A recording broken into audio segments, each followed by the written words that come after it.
khotbah Tuhan, supaya kami semua lebih jelas dan lebih terang untuk menerima firman-Mu Tuhan Yesus.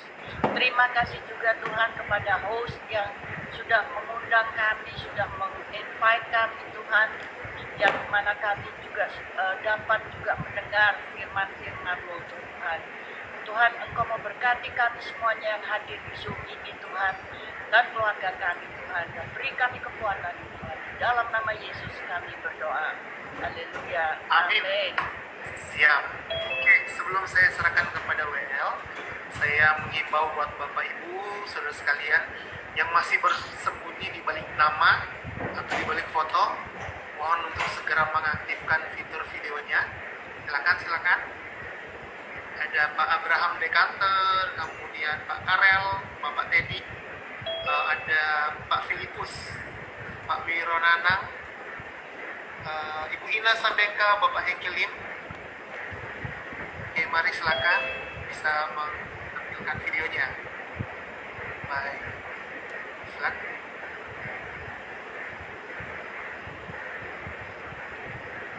Bapak Fian.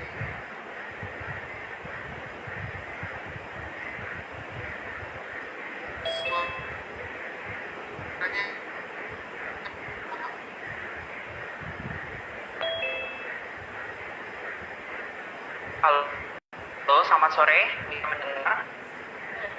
Sudah bisa mendengar suara saya dengan jelas? Silakan. Selamat sore Bapak Ibu semuanya yang sudah bergabung pada Zoom kita pada sore hari ini, dimanapun kalian semua berada, di Jakarta maupun di belahan dunia manapun. Pada kesempatan saat ini saya mau mengajak semuanya, mari kita sama-sama mau datang ke hadirat Tuhan, kita mau sembah Tuhan, kita mau memuji Tuhan. Kita mau membawa setiap rasa syukur dan kebaikannya Tuhan. Thank you Lord Jesus God. Thank you Lord Jesus. I want to invite you to come. Hallelujah Lord Jesus. My Jesus. Lord, there is none like you. All of my days. And I want to praise all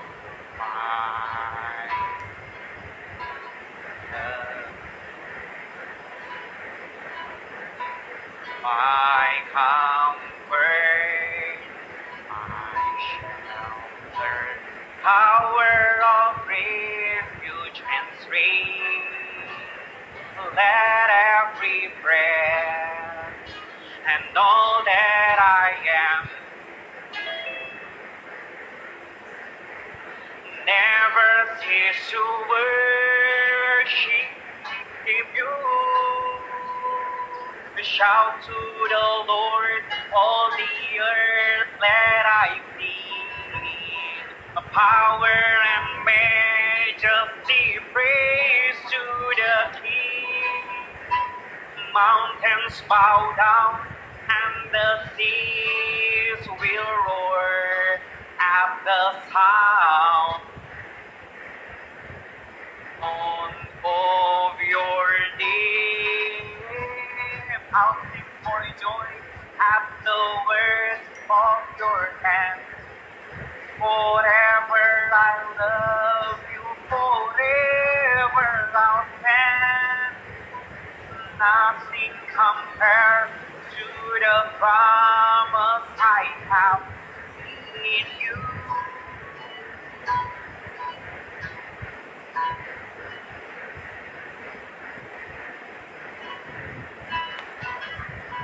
My Jesus, my Savior,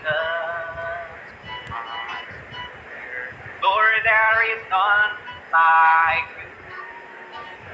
And all of my days, I want to praise the wonders of my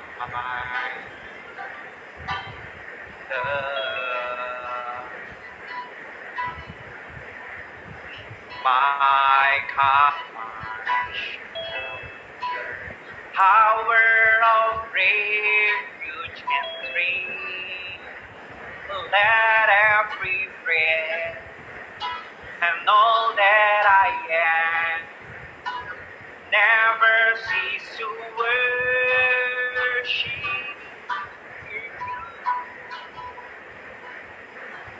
Shout to the Lord, all the earth, let us sing. Majesty, praise to the King. Nothing compares to the promise I have in you. Shout to the Lord. Shout to the Lord, all the earth, let us see the power and majesty, praise to the King.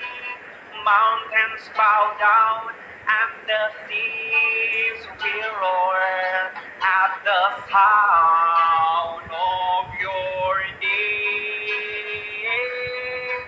I'll sing for joy at the work of your hands. Forever I love you, forever I'll stand. Nothing compares to the promise I have in you. Shout the Lord,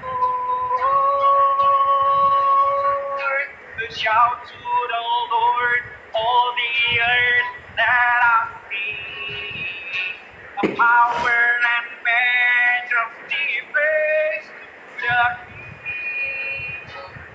Mountains bow down and at the sound of your name. I'll sing for joy at the work of your hands. Forever I love you, forever I'll stand. Nothing compares to the promise I have in you.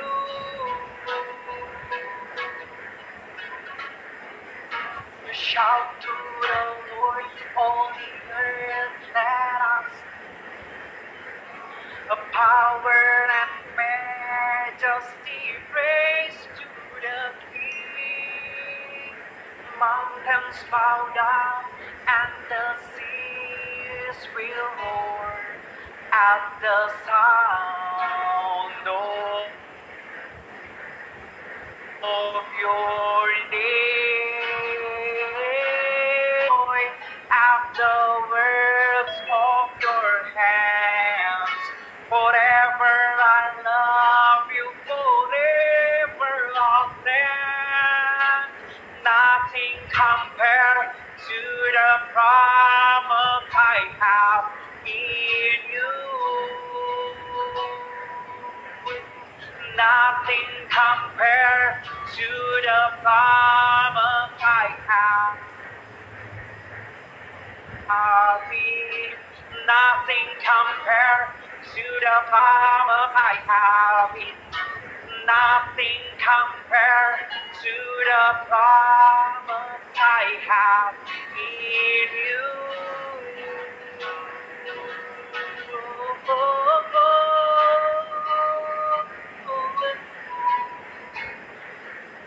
Jesus, for you're the only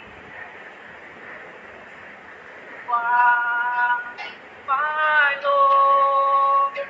You are my everything. You're the only one that we have to worship you, that we have to honor you. Oh, Jesus, we want to live with you. We want to walk with you. We are nothing. We are nothing without you. Hallelujah.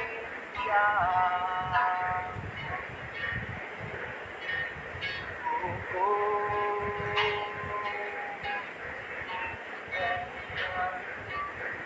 Hallelujah.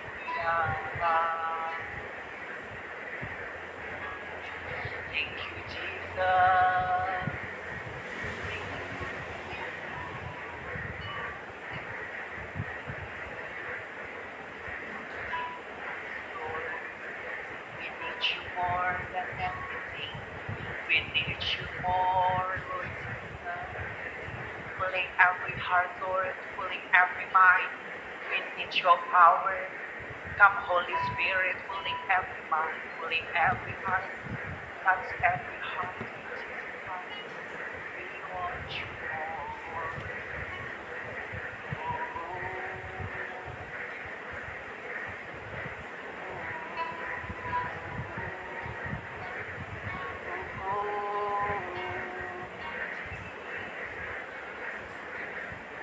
Father,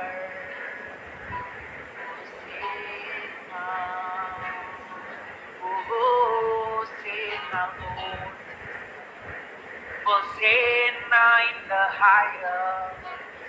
Hallelujah,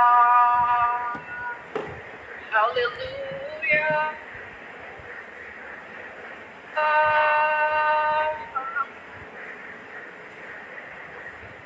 Oh,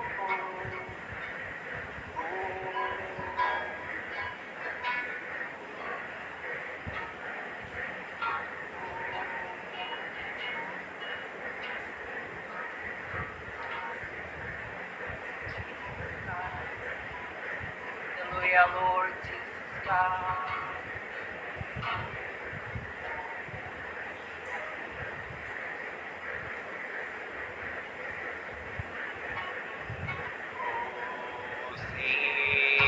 Hosanna in the highest. Let our King be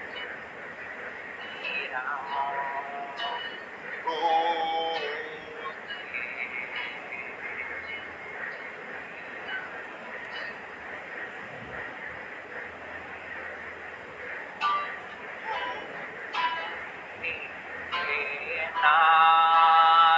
In the highest, let our King be lifted up. Let our King be lifted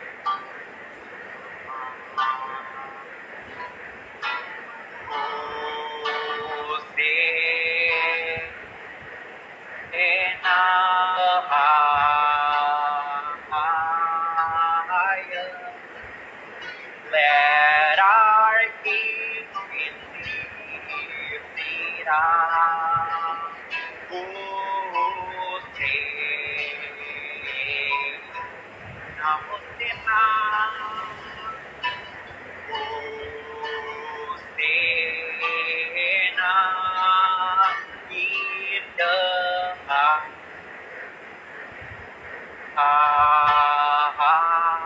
highest. Let our King be lifted up. Hosanna.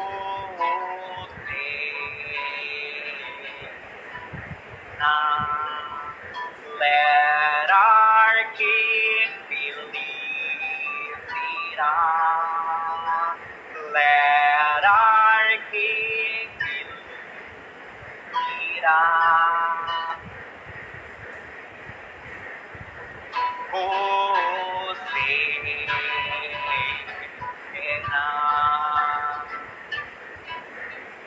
Terima kasih Tuhan, terima kasih Tuhan dan semua yang mau kau kerjakan dalam setiap kehidupan kami. Mari terus bekerja dalam setiap kehidupan kami Tuhan. Tak henti-hentinya Tuhan kami mengucap syukur untuk setiap kebaikan Tuhan, untuk penyertaan Tuhan, untuk perlindungan, untuk setiap kasih karunia Tuhan masih berlaku dalam setiap kehidupan kami. Mari datang dalam setiap kehidupan kami, penuhi setiap pikiran kami Tuhan pada saat Tuhan. Buka setiap hati kami Tuhan, kami mau menerima setiap pengajaran firman Tuhan. Biarkan setiap firman yang boleh dibagikan Tuhan, setiap pengajaran yang boleh diberikan Tuhan dapat kami mengerti Tuhan. Kami terima dan kami tanam dalam setiap hati kami Tuhan, dan kami lakukan dalam setiap kehidupan kami Tuhan.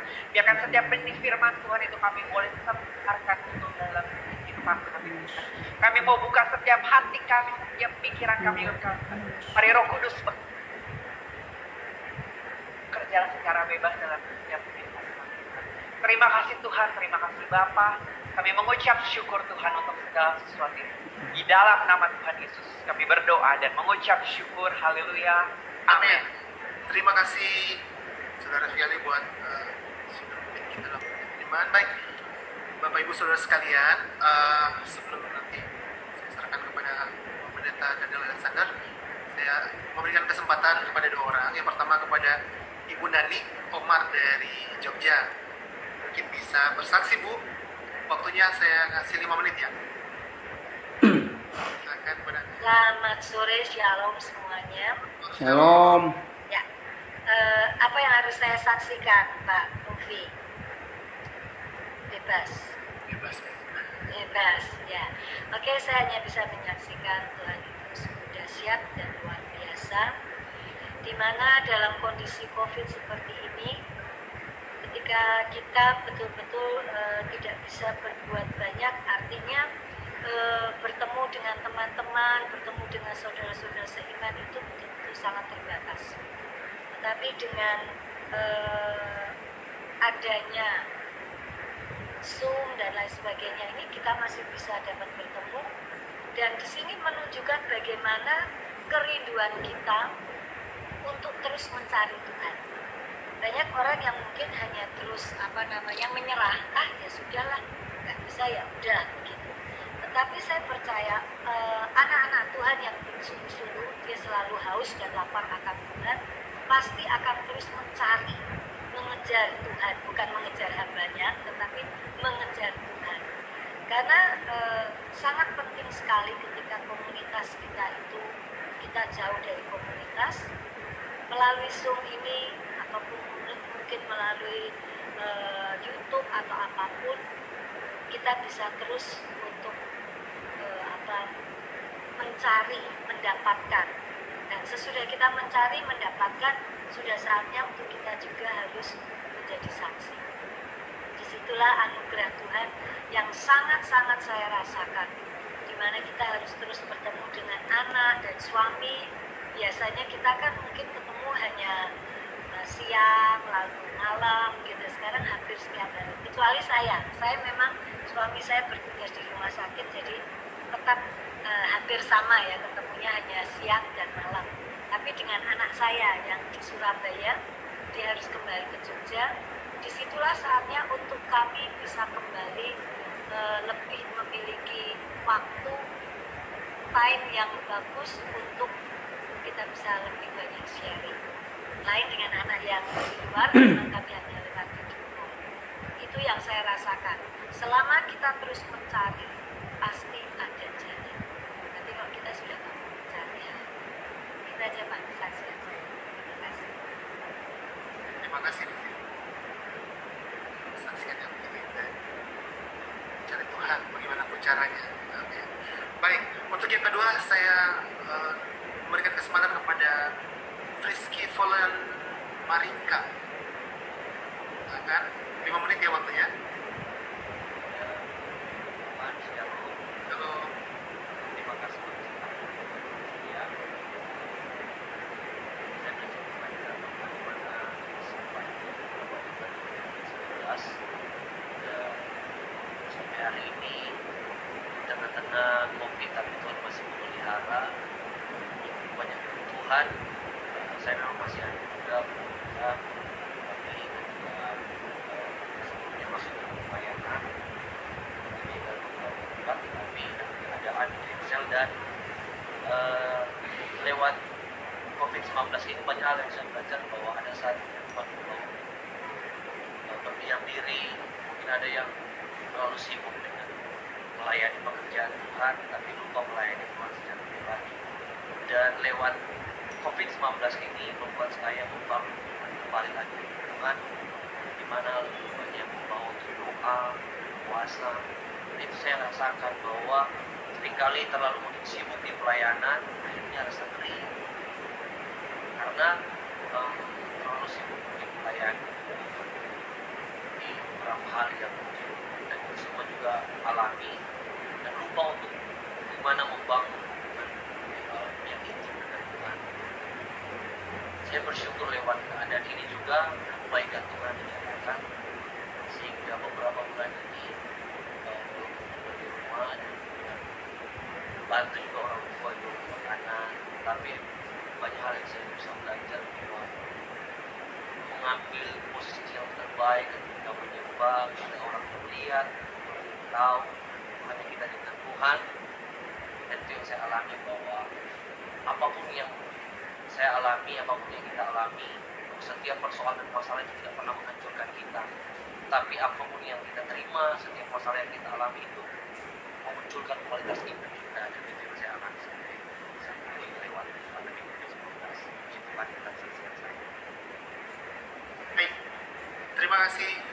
Panggilannya ini Frisky pasti ya. Terima kasih Frisky, kemudian Ibu Nani juga yang tadi sudah bersaksi. Oke, baik Bapak Ibu Saudara sekalian, siap. Oke, semuanya sudah siap. Nanti kita langsung mendengarkan dari Bapak Pendeta Daniel Alexander. Silakan. Shalom semua, selamat malam. Kita bersyukur bisa bertemu lagi lewat Zoom ini. Baik, kita akan belajar. Ya, shalom semua. Kita bersyukur bisa bertemu lagi lewat Zoom ini. Baik, kita akan belajar sekarang. Nah,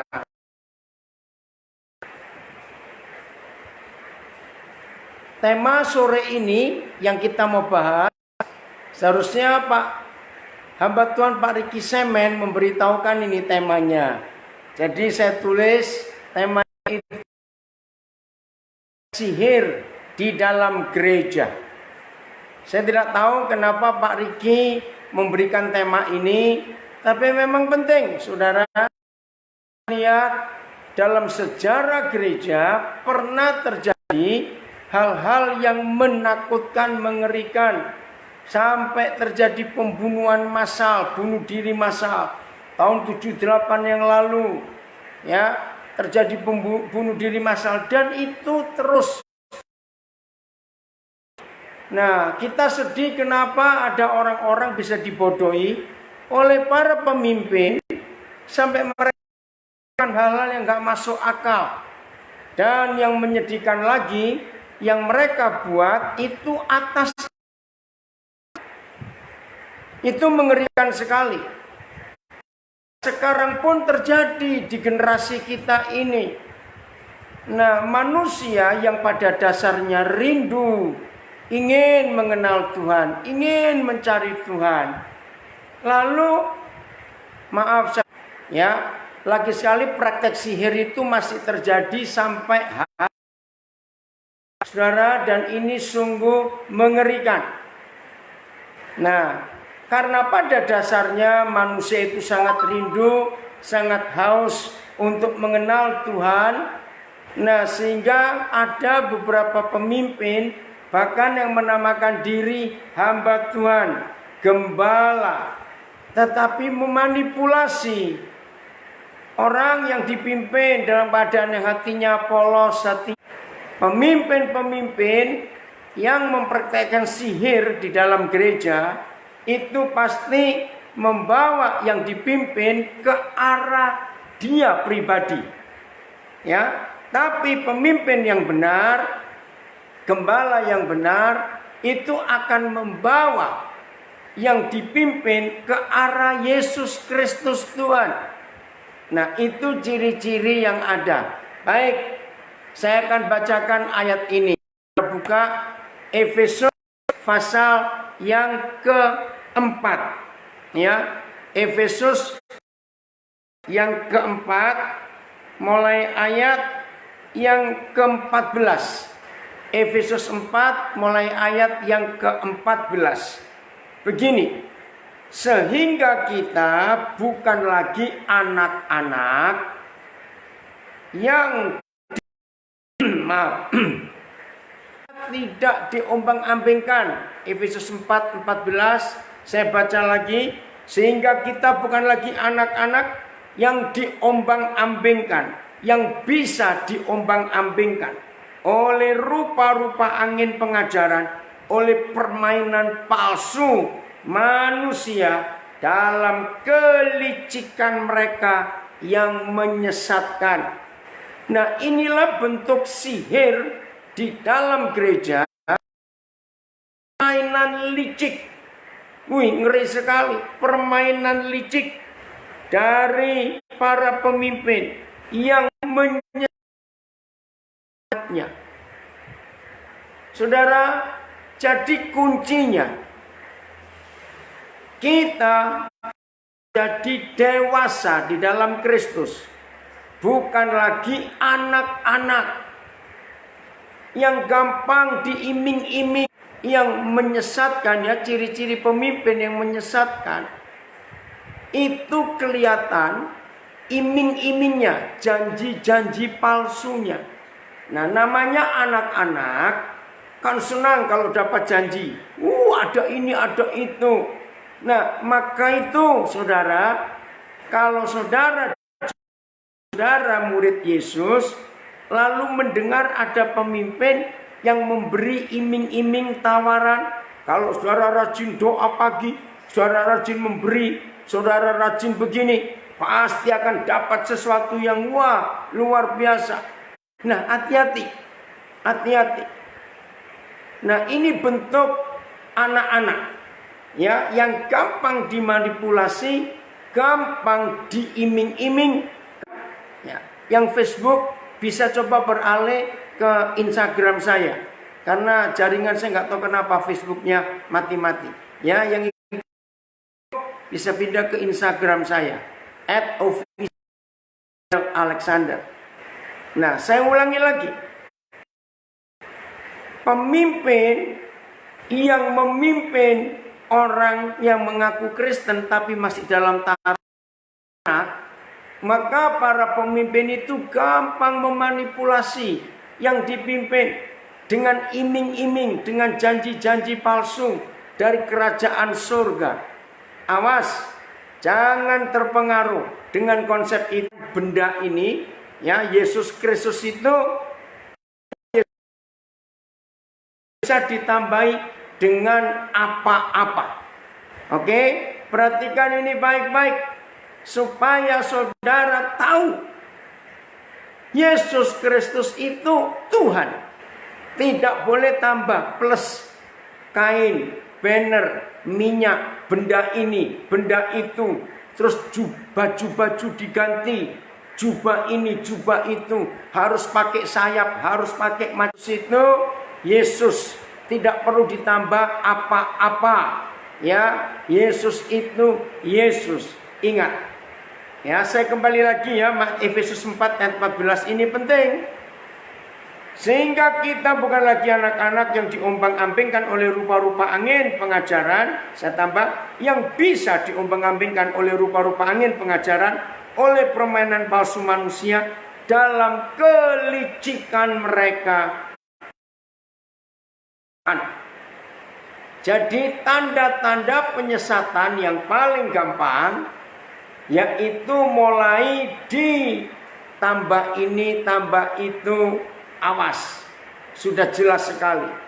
Karena di Alkitab tidak pernah diajarkan harus pakai ini, pakai itu, tambah ini, tambah itu. Tidak. Yesus itu Yesus. Ayat 15. Nah, lihat ini. Ya, bentuk sihir yang lain setelah kita diiming-iming dengan janji-janji palsu yang muluk-muluk. Lalu yang kedua, mulai benda ini, benda itu. Awas. Nah, yang ketiga itu ayat 15 Efesus 4. Tetap dengan teguh berpegang kepada kebenaran di dalam kasih. Siapa kebenaran itu? Yesus Kristus Tuhan. Jadi tidak ditambah yang lain-lain. Berpegang teguh kepada kebenaran, yaitu kebenaran di dalam kasih. Nah, kasih itu kudus dia. Masih Efesus 4 ayat 15. Bentuk praktek sihir itu membawa kita bertumbuh ke arah pemimpin. Padahal ayat 15, tetapi dengan teguh berpegang kepada kebenaran di dalam kasih, kita bertumbuh ya di dalam segala hal ke arah Dia dia? Siapa dia? Kristus yang adalah kepala. Jadi gampang untuk mendeteksi praktek sihir dalam gereja, yaitu kalau saudara dipimpin oleh seorang atau lebih, tetapi mengarahkan hidup saudara ke arah pemimpin itu, bukan segala hal ke arah Yesus yang sebagai kepala, cepat keluar dari situ sebelum saudara makin tersesat jauh. Nah, inilah 3 hal yang pertama kita temukan praktek sihir itu yang harus kita hindari. Saya ulangi lagi. 1, mereka mulai mengiming-iming jadi kaya, diberkati, sukses. Nanti anak-anak saudara, nanti bisnis saudara, oh akan begini, akan begitu. Kalau saudara buat ini, buat itu, sudah itu sihir. Karena Tuhan gak janji hal-hal yang duniawi dalam hidup kita. Maka itu saya selalu menekankan, berkat Tuhan itu segala sesuatu yang tidak ada urusan dengan uang. Saya ulangi lagi, yang disebut berkat Tuhan adalah segala sesuatu yang tidak ada urusannya dengan uang. Nah, segala sesuatu yang masih terlibat dan urusan dengan uang itu bukan berkat Tuhan, itu hukum alam. Maka itu gak usah bertobat, gak usah hidup benar, gak usah hidup kudus. Asal saudara rajin, saudara pelit, pasti kaya dan sukses. Tidak usah pakai Tuhan. Maka itu hati-hati kalau saudara dipimpin oleh seseorang yang dengan iming-iming itu, maka dia berkata, saudara pasti akan bisa begini begitu. Yang kedua, bukti sihir. Yesus ditambah ini, ditambah itu. Yang umum sekarang, minyak urapan, anggur perjamuan, ya, lalu jubah-jubah, benang, kain-kain, ya, baju-baju yang lain, banner, maaf. Yesus itu Yesus, ya, tidak diajak untuk memegang kebenaran dan tidak dibawa ke arah Kristus. Ini ciri yang ketiga dari sihir dalam gereja. Maka itu kalau saudara dipimpin oleh seorang, walaupun kelihatannya penuh urapan, penuh kuasa, oh kalau doa luar biasa, tapi kalau saudara dipimpin ke arah dirinya, bukan ke arah Kristus, bukan firman yang dipegang, tetapi ditambah, saudara saya bermimpi, saudara saya lihat penglihatan. Nah, mulai hati-hati. Mulai hati-hati dengan semua itu. Maka ayat 15 ini pegangan kita yang ketiga. Tetapi dengan teguh kepala yang dibawa ke arah Kristus sebagai kepala. Ayat 16 masih Efesus 4. Daripadanya lah, dari kepala itu seluruh tubuh tersusun, rapi, tersusun dan diikat menjadi satu oleh pelayanan semua bagiannya. Ini ciri yang keempat. Di dalam gereja yang benar tidak hanya menonjol 1-2 orang tertentu, ya. Padahal yang benar tidak dibawa ke kultus, mengarah, mengidolakan 1-2 orang tertentu, tidak. Menurut ayat 16, dan diikat menjadi satu oleh pelayanan semua bagiannya. Semua di dalam komunitas, dalam gereja itu, semua aktif, terlibat, terikat, bukan ke arah 1-2 orang saja, Jadi kelihatan jelas kok praktek sihir dalam gereja itu kelihatan jelas. Dibawa ke arah mana. Sehingga nggak melihat Yesus, tapi melihat syukur. Ya, lagi sekali yang gabung ya di Facebook pindah aja ke Instagram. Ya. Nah jadi jelas sekali. Terus masih ayat 16, sesuai dengan kadar pekerjaan tiap-tiap anggota. Jadi lagi sekali, masing-masing anggota punya hak yang sama. Ini ada anak saya komen, no superstar. Betul, superstarnya cuma Tuhan Yesus. Ya, jadi kita harus melihat konsep ini. Lalu dikatakan masih ayat 16, sesuai pekerjaan tiap-tiap anggota. Jadi masing-masing anggota itu diberi karunia beda. Jadi semuanya berfungsi. Pernah saudara suatu hari saya diundang ke satu gereja, loh saya kaget, ada apa ini? Seperti ada itu kalau di upacara tertentu, lalu seorang kepala daerah masuk, kita semua berdiri.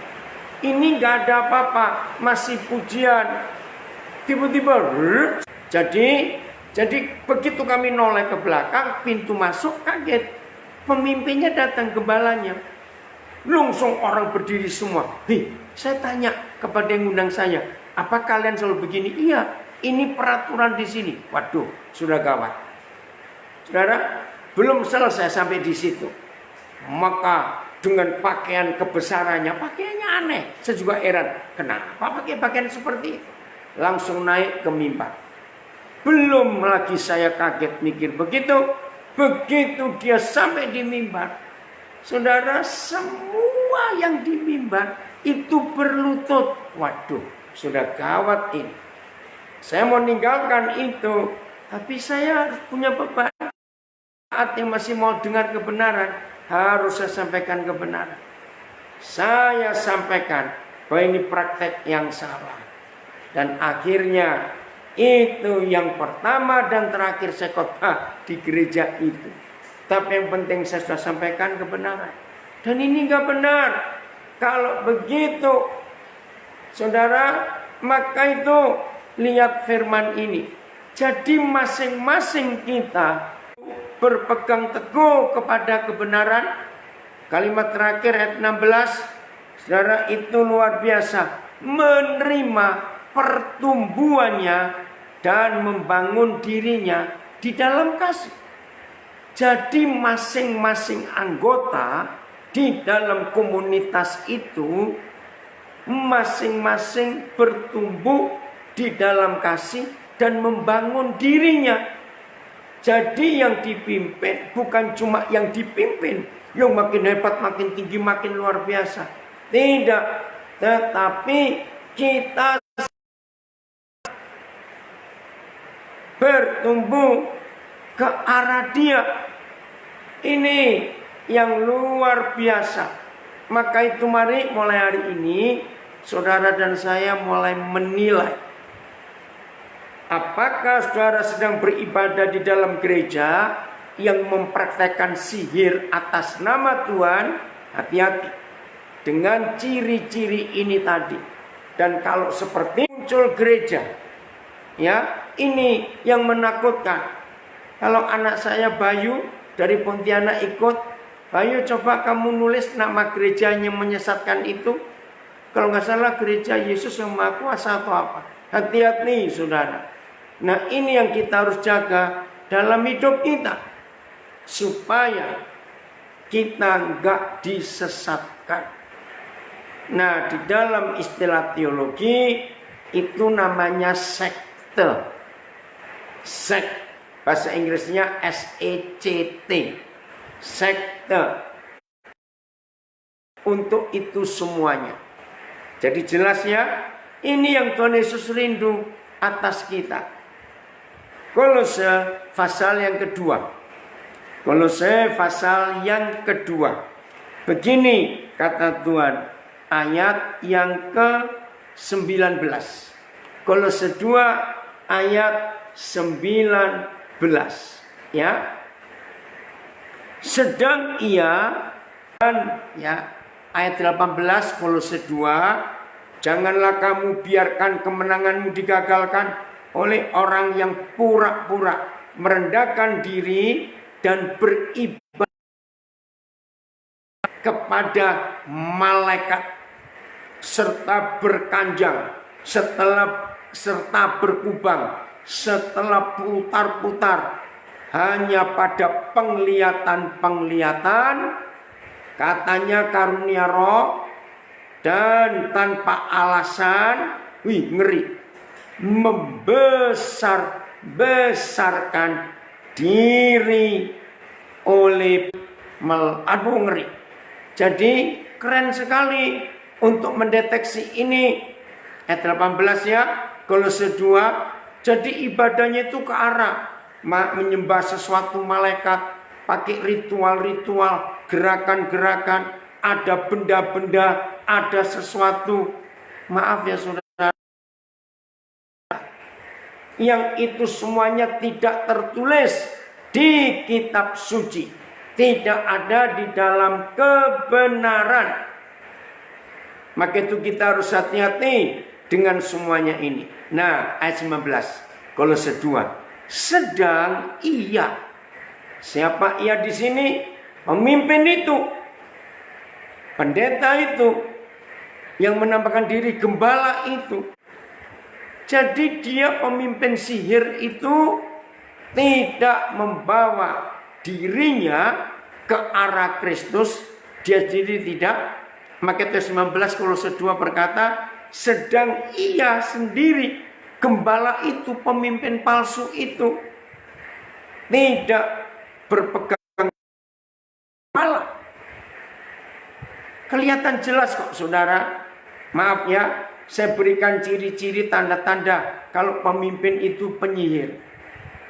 Saudara, kemarin malam saya mendapat pernyataan Tuhan.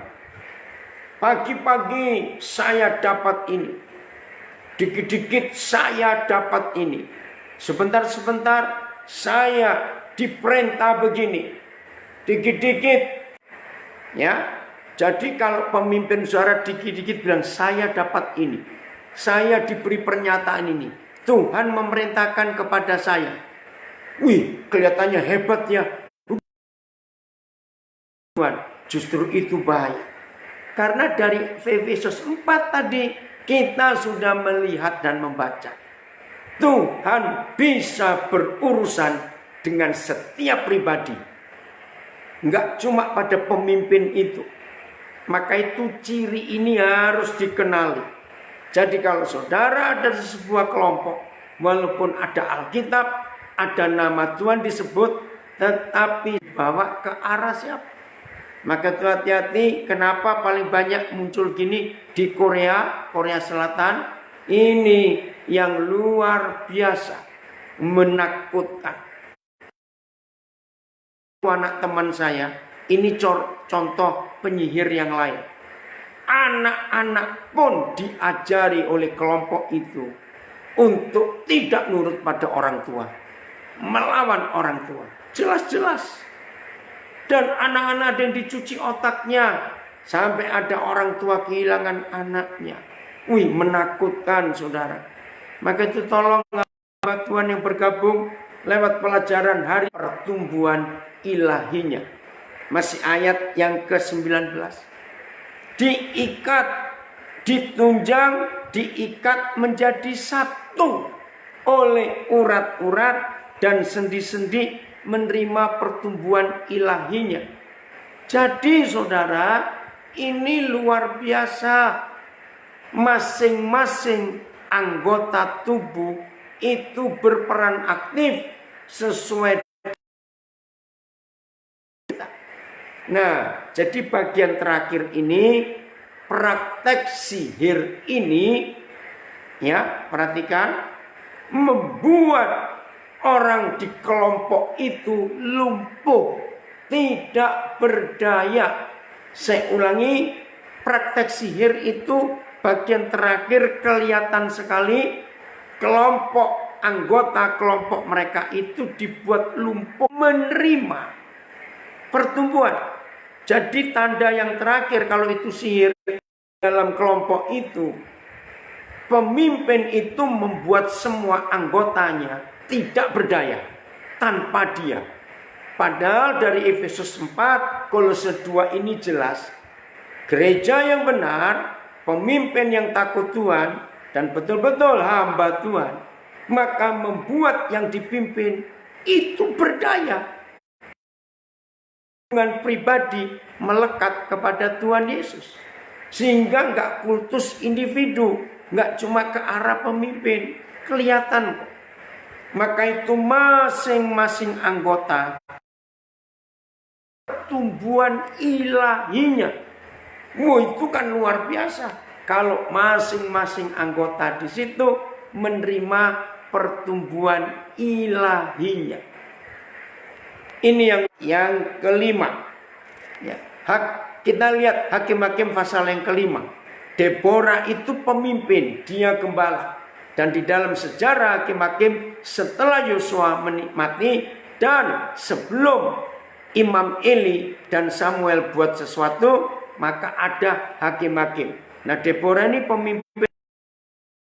Dia nulis begini, Hakim-Hakim 5 ayat 20. Inilah bukti pemimpin yang tidak praktek sihir di dalam kelompoknya. Dari langit berperang bintang-bintang.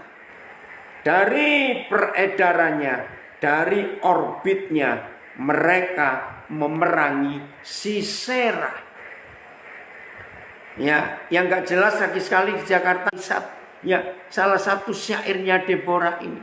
Dari langit berperang bintang-bintang, dari peredarannya, dari orbitnya, maka musuh dikalahkan. Nah, ini pemimpin yang benar. Tidak superstar, tidak one man show, tidak seorang diri yang menganggap paling hebat, tapi mengajak semua yang dipimpin itu berfungsi di darnya, di orbitnya. Maka itu para gembala yang sedang mengikuti pelajaran ini, saya harus berkata kepada saudara, kalau bertahun-tahun saudara menjadi pemimpin, tetapi tidak ada orang yang bisa saudara angkat paling tidak setara dengan saudara, tapi kalau perlu angkat lebih tinggi dari saudara, ya jadi pemimpin yang tidak menyiapkan pemimpin baru atau enggak regenerasi, nampak jelas begitu gembalanya meninggal, gerejanya berantakan. Jadi perebutan takut. Maaf, maka itu saya ulangi kalimat ini penting.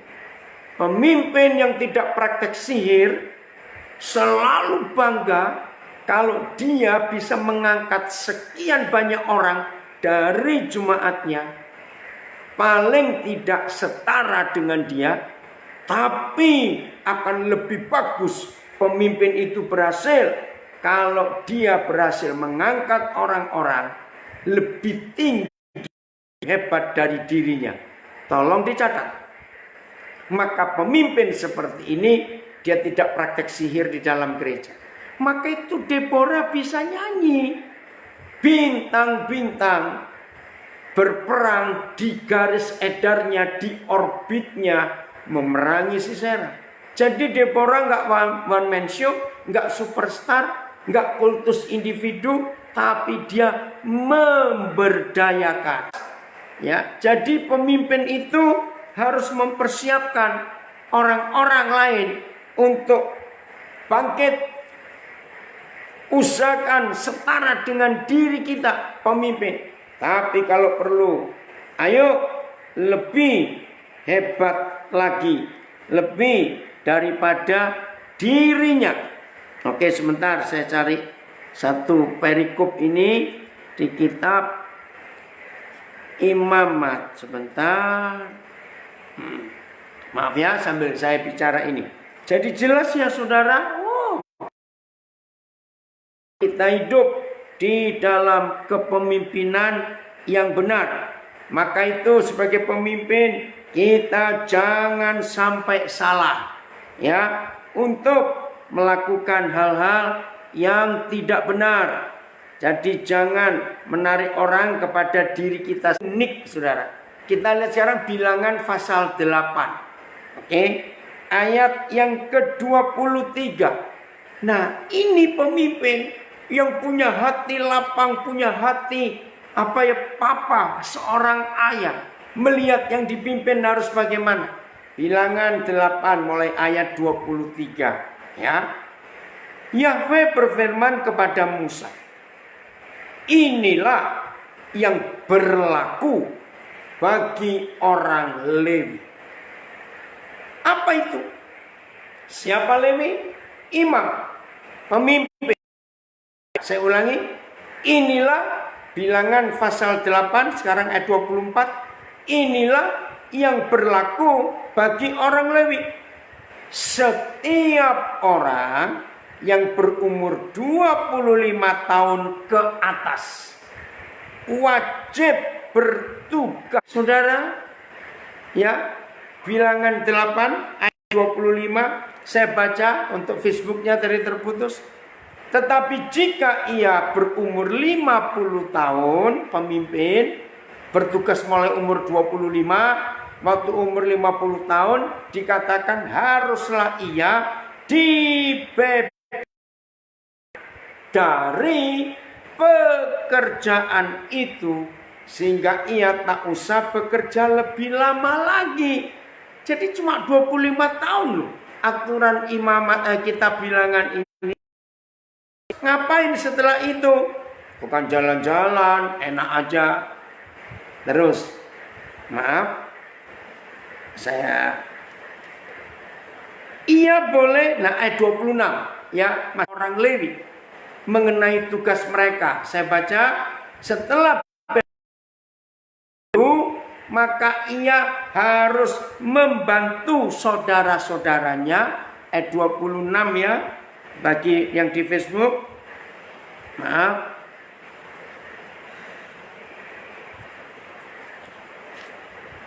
sebentar. Ya, yang di Facebook ayat 26, ia boleh membantu saudara-saudaranya ya di kemah pertemuan ini ya. Jadi setelah bebas tugas umur 50, dia nggak nganggur, nggak santai-santai, tidak. Tetapi istilah modern, dia menjadi mentor untuk generasi di bawahnya yang umur 25 tahun itu diangkat lagi, dibimbing. Ini kan keren sekali. Saudara, jadi Bilangan ini adalah kitab leadership yang luar biasa hebatnya. Jadi setelah umur 5 ya, maaf saya harus ngomong ini. Ketika seorang pemimpin, seorang pendeta, seorang gembala menganggap panggilannya itu adalah posisi, sebuah kedudukan yang harus dipertahankan mati-matian, maka orang-orang di sekitarnya itu adalah musuh buat orang ini. Karena pemimpin seperti ini tidak pernah rela melihat yang dipimpin lebih dari dia. Nah, ini jahatnya. Nah, ini bentuk praktek sihir di dalam gereja. Membuat pemimpin itu one man show, superstar. Yang lain gak boleh lebih. Kita jadi mentor. Maka itu deket-deket 50 umurnya, hati-hati. Jangan gak mau turun.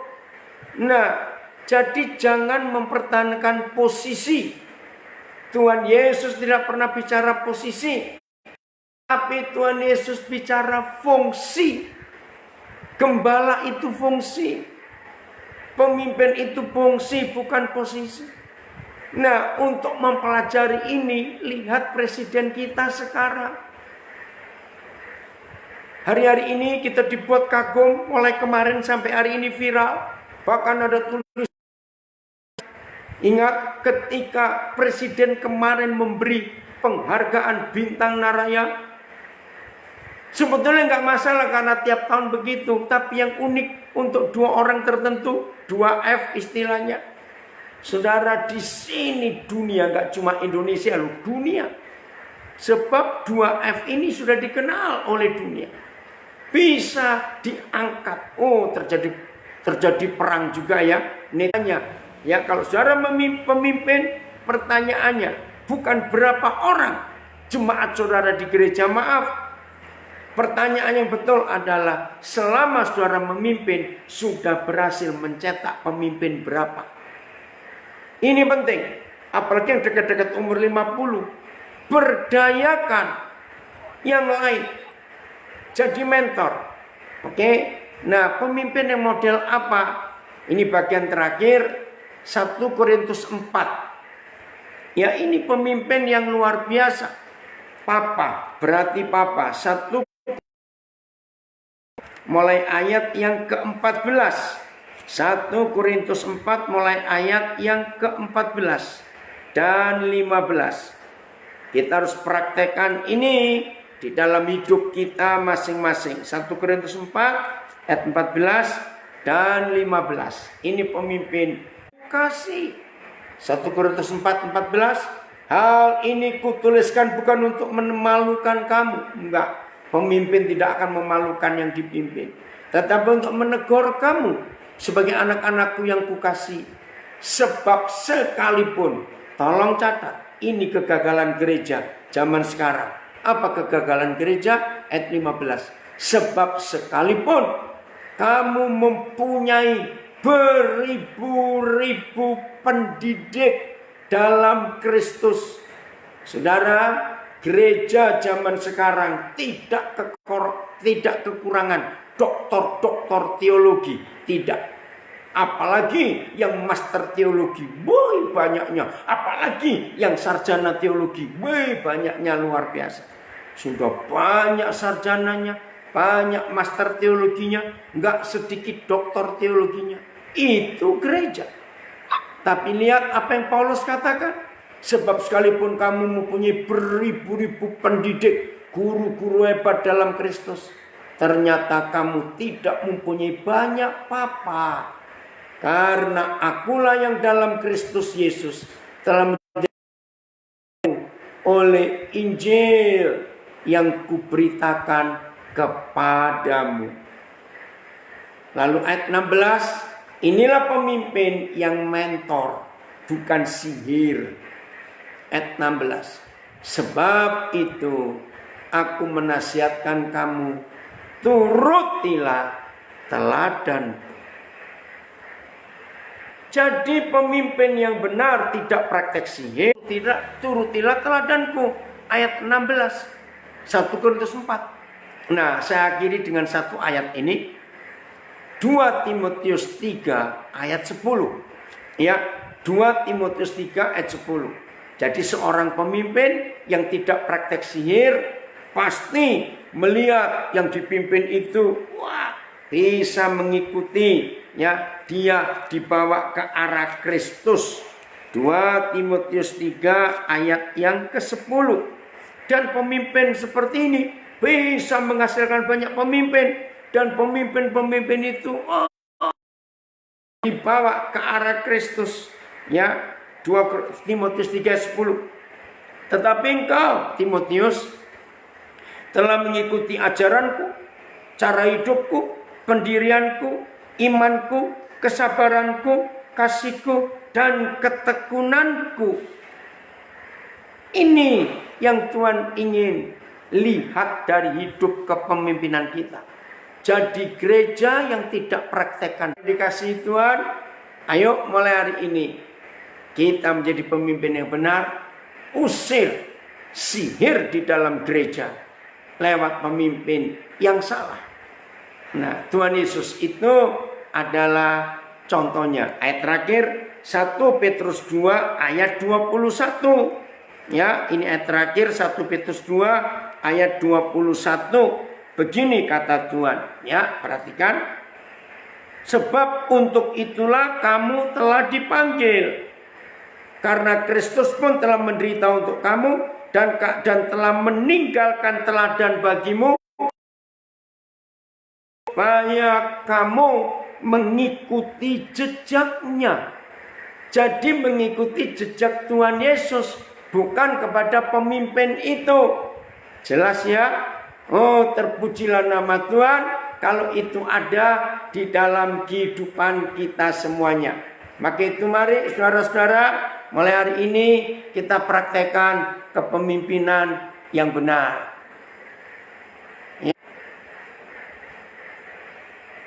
Ya, Bapak Ibu. Selamat malam. Mungkin dari Pak Mahayoni, silakan Pak Mahayoni, mungkin mau bertanya kepada Adil.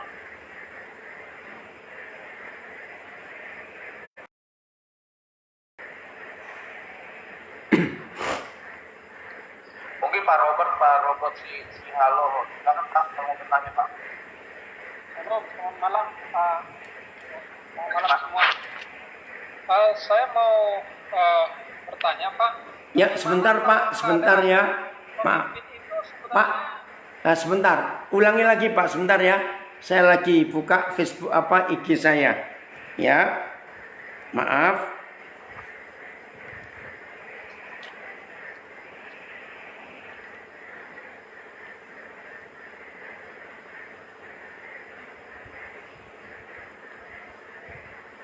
Ya, sebentar, ini sesi tanya jawab. Kita bersyukur untuk waktu yang Tuhan berikan kepada kita. Baik, ya silakan Pak, apa pertanyaannya? Terima kasih Pak. Ya. Bagaimana kalau keadaannya kita kan sebenarnya baik pemimpin ataupun jemaat sebenarnya bertumbuh bersama-sama ke arah Kristus, mengenal Kristus. Ya. Normalnya begitu. Nah, bagaimana kalau misalkan dalam keadaan itu pemimpin ini tidak bermaksud mempraktekkan sihir, tetapi karena kepolosannya mengikuti apa saja yang tertera di Alkitab, Pak. Bisakah itu menyesatkan jemaat? Kalau dia pemimpin yang mengikuti semua yang ada di Alkitab, tidak mungkin dia menyesatkan, Pak. Jadi pertanyaannya salah, Pak. Justru pemimpin yang praktek sihir menggunakan Alkitab dengan cara yang salah. Tetapi kalau dia pemimpin dan sudah mempraktekkan yang tertulis di Alkitab, nggak mungkin dia akan menjadi penyihir dalam gereja. Maka itu tadi Efesus 4 ayat yang ke-14 sampai 16 itu pegangan kita. Berpegang teguh pada kebenaran. Dan kebenaran itu adalah firman Tuhan dan Yesus sendiri. Jadi Pak, kalau pemimpin itu sudah praktekkan firman Tuhan, nggak mungkin dia akan salah. Jelas ya? Jadi maksud saya dia ini Pak, maksud saya dia mengikuti apa-apa saja yang di Perjanjian Lama misalkan. Tetapi tidak mengesampingkan karya Kristus gitu Pak. Jadi seolah-olah seperti sihir. Ya jelas salah Pak. Sebenarnya. Jelas salah. Saya ngerti yang dimaksud Bapak. Maka itu saudara hati-hati dengan beberapa gereja yang sekarang mulai muncul di Indonesia mengangkat kembali peraturan Taurat. Nah itu hati-hati Pak. Saya ngerti yang dimaksud oleh Bapak. Nah saya harap, maka itu tadi saya katakan, saya harap saudara sadar, Yesus itu tidak perlu ditambahi dengan peraturan yang ada di kitab Taurat. Pakai ini, pakai itu, pasang ini, pasang itu. Ya, jelas Pak, kalau itu jelas salah. Jelas salah. Yesus itu Yesus, nggak perlu kita tambahi dengan apa-apa. Jadi hati-hati dengan praktek Taurat. Nah masalahnya begini. Yang dimaksud oleh penanya tadi, sekarang ini ada 1-2 gereja yang merasa lebih suci. Itu Paulus. Karena setelah itu tidak ada perintah untuk sampaikan lagi. Hati-hati. Ya, yang bertanya, hati-hati. Paulus memang tertulis di Kisah Rasul, pakai sapu tangan. Tapi cuma sekali itu saja. Ya, Elia atau Elisa pernah buat mujizat, ya, anak janda yang mati itu terusnya, dan mujizat terjadi, hidup lagi anak itu. Tapi itu nggak disuruh untuk kita praktekkan. Wah gawat kalau kita praktekkan dengan cara itu, bisa yang macam-macam itu. Oke, silakan host yang lain. Pak, ada yang tanya. Yang pertama, pertanyaannya, apakah buah suluk itu kalau Ayo, berani nggak memberikan 100%? Sibuk hanya dengan buah sulung. Ya, saya sudah katakan tadi, ya, ciri sihir yang pertama adalah iming-iming. Apa ya bahasa Indonesianya iming-iming itu? Menarik seperti anak kecil lah. Kalau kamu kasih ini dapat ini loh, mau tidak? Jadi buah sulung jangan ditekankan. Termasuk perpuluhan, nggak penting buat Tuhan. Karena Tuhan minta persembahkan tubuhmu. Nanti kalau tubuh kita dipersembahkan termasuk harta kita semua. Ini yang luar biasa. Yang kedua apa?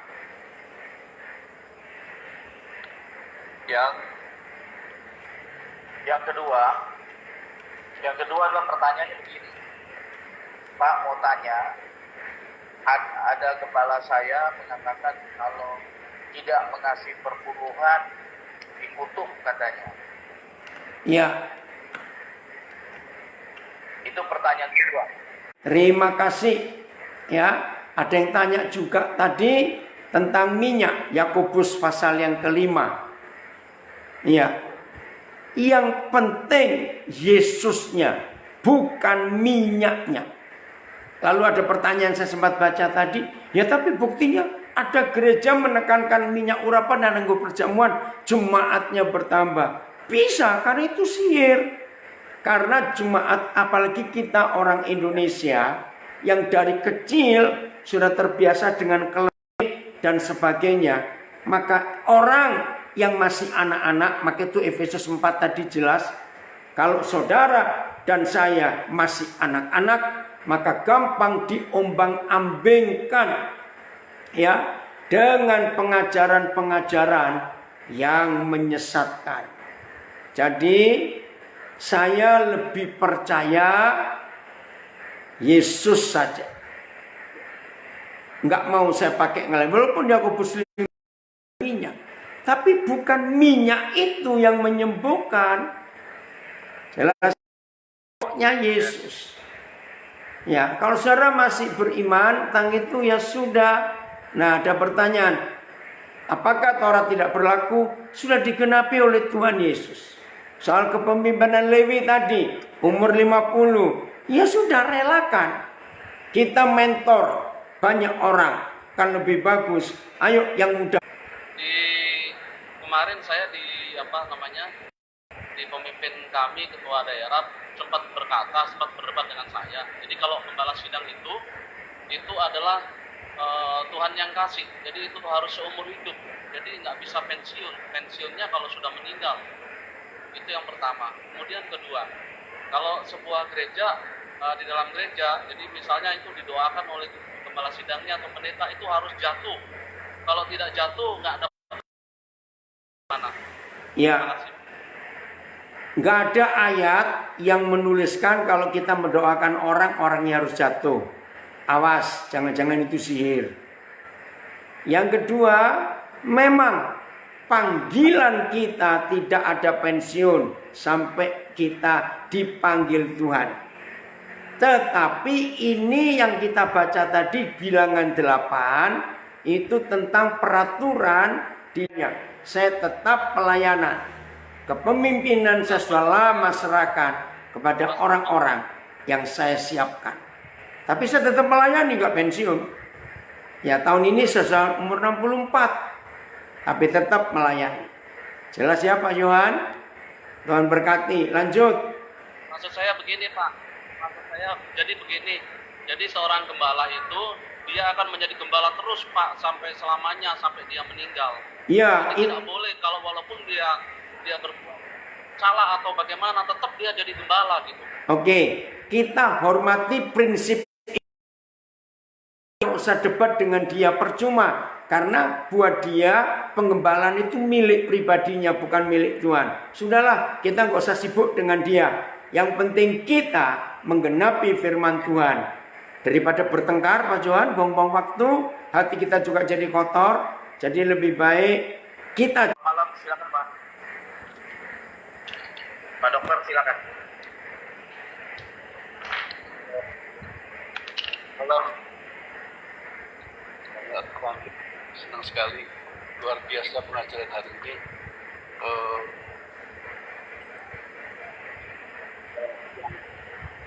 Yang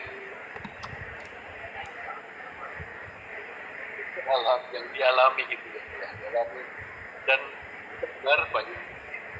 Saya nggak dengar, Dokter Wisnu. Pertanyaan Pak. Ya, saya nggak dengar, putus. Ya, baik. Baik Pak Dokter, senang sekali berjumpa kembali. Saya dulu dari Bukit Tinggi yang pernah Bapak dari awal-awal tahun 88, 89. Puji Tuhan, hari ini dapat banyak hal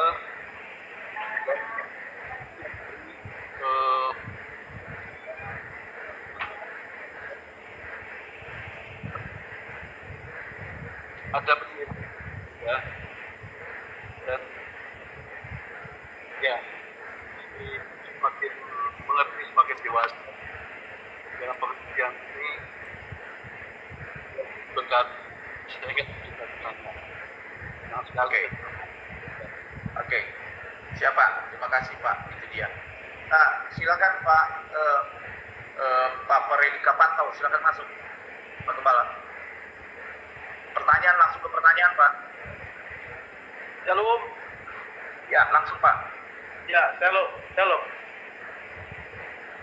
Mendengar tadi dalam materi yang disampaikan oleh Pak Pastor Daniel Alexander bahwa untuk di Muhammad pasal 8 ayat 26 itu aturan pelayan di kemah dan diterapkan untuk sekarang ini, dan ketika disampaikan materi itu juga sudah bukan mendekati 50 tetapi sudah mendekati 70 usia. Tetapi anak-anak bahkan juga ada generasi yang lain yang sudah dipersiapkan. Jadi bukan tidak dipersiapkan. Dan memang Pertanyaannya Pak. ya itu Pak Gembala, pertanyaannya. dan menurut pandangan Pak Pastor Daniel, bagi saya itu kan sudah umur hampir 70, tapi sudah ada generasi. Oke, itu saja. Ya sudah, kalau Pak Ferdi sudah menyiapkan nggak apa-apa. Pokoknya nggak pensiun ya Pak, tetap melayani. Tapi kepemimpinan ya udah disiapkan. Praktek sihir, kadang-kadang praktek sihir itu dimulai dari kecil, tidak mungkin ada kilap sedikit, tetap biasa.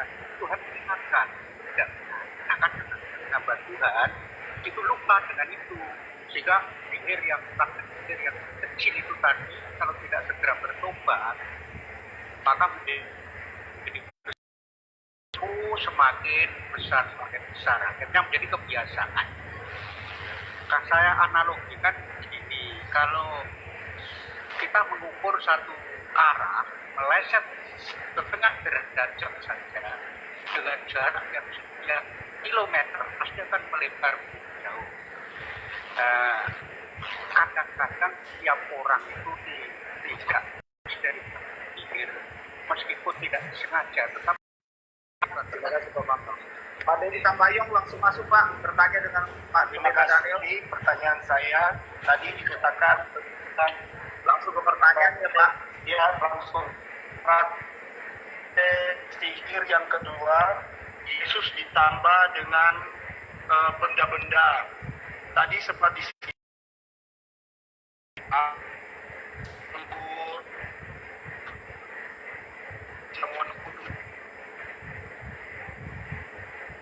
dan lain-lain. Pertanyaan saya adalah, apakah minyak urapan itu salah, dan apakah perjamuan kudus itu salah atau tidak? Terima kasih. Langsung Pak. Ya, oke. Minyak urapan tidak salah. Perjamuan kudus tidak melakukan perjamuan kudus. Itu perintah Tuhan Yesus. Tapi anggurnya Pak, yang dijadikan itu Yesus plus. Ya, jelas ya Pak? Oke. Jadi hati-hati dengan itu. Yesus itu Yesus. Oke, lanjut host. Pak Primo. Langsung Pak, pertanyaan Pak. Pak Primo. Selamat malam. Malam, bisa tanya. Silakan. Ya, terima kasih. Kemudian saya mau tanya, bagaimana sikap kita ketika kita tahu ada pemimpin yang tidak benar itu? Memang kita harus segera melarikan diri atau keluar. Tetapi bagaimana dengan rekan-rekan kita yang... Kalau masih bisa mengingatkan sosok yang lain yang mau diingatkan, bawa mereka keluar juga. Ya, jadi nggak usah lama-lama di situ. Cepat. Nah, tarik yang lain juga untuk mulai mikir. Nah, tapi untuk memimpinnya, saya tidak tahu apakah masih bisa diingatkan atau tidak. Puji Tuhan. Kalau tidak ya udah. Yang penting saudara sudah menyampaikan kepada pemimpin itu tentang kebenaran. Puji Tuhan. Ya, lanjut. Ya, sebentar Koden. Oh. Apakah tidak ada semacam kepemimpinan di atas yang mengingatkan begitu? Nah, Di sana ada. Ya.